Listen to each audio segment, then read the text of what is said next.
We start the show today with the economy and what could be the future of trade.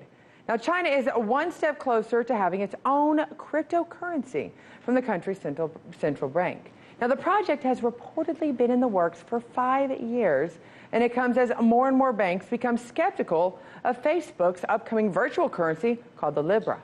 Now, to explain what this could mean for China and the technology sector, we turn to investigative journalist Ben Swann. Thank you so much, Ben, for joining us.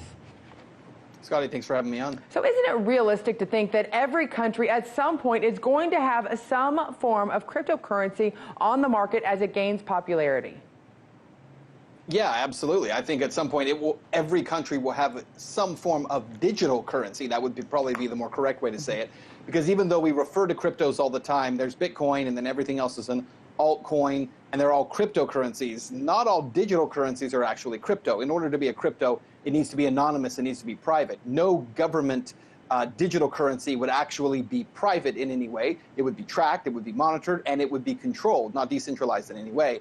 But I do think China's doing this because, as you alluded to, Facebook and the Libra have kind of put the pressure on a lot of these national banks to step up and go ahead and release theirs. China says they've been working for 5 years on their crypto or their digital currency. Even I did it. And you know, my guess is they probably have been, but they've probably increased the timeline in order to get it out before Facebook. You know, Ben, thank you so much for that clarification, because this is actually a very important distinction between the two, because a lot of the people that are interested in this market are doing it because they like the fact that it's anonymous. There are a little bit, and there's also a lot of skepticism about the keeping it to where people don't know how it's tracked. That is interesting that the Chinese are getting involved with it, and what makes their offering different from others that are offering some sort of digital currency and makes it possibly more attractive or less?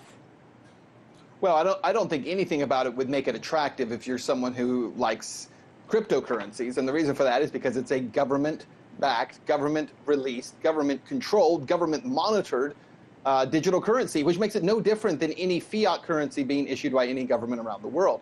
Venezuela, you know, had issued their own crypto last year called the Petro. That's not an attractive digital currency to people in Venezuela. But what is an attractive digital currency to people in Venezuela are actual cryptos like Dash, which has done extremely well in Venezuela, because people look at that and say, well, here is an actual private digital cryptocurrency that I can use, and my government can't control it. They can't control the value of it. They can't track it. They can't stop it.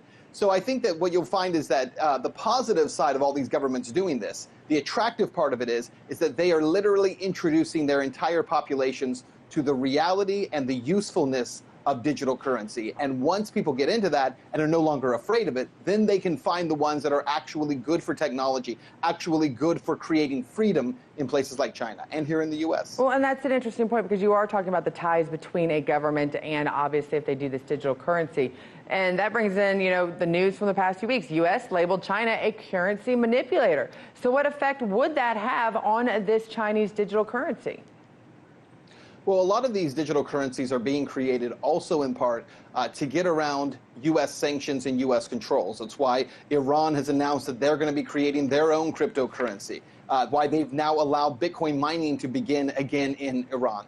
They don't want it to be traded within the country of Iran, but the Iranian government wants to be able to utilize it to get around sanctions. And so what a lot of these digital currencies, the goal here is to get around the U.S. dollar, to get around dependency on it, and to be able to move money more freely by governments and by central banks. And so it's kind of funny, Scottie, when you think about it, that the very thing that governments are afraid of their people doing to get around them, governments are trying to do to get around other governments. They're trying to utilize the same technology and the same mindset to get around controls that specifically the United States government has on other countries. Well, once again, Ben, it's all about how they can make the most money, even if it means they're going against their own rules or their own theories. Thank you so much, Ben, for joining us.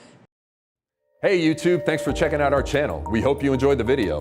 We have tons of content for you just like this. For more of RT America's one-of-a-kind news and analysis, be sure to subscribe and never stop questioning more.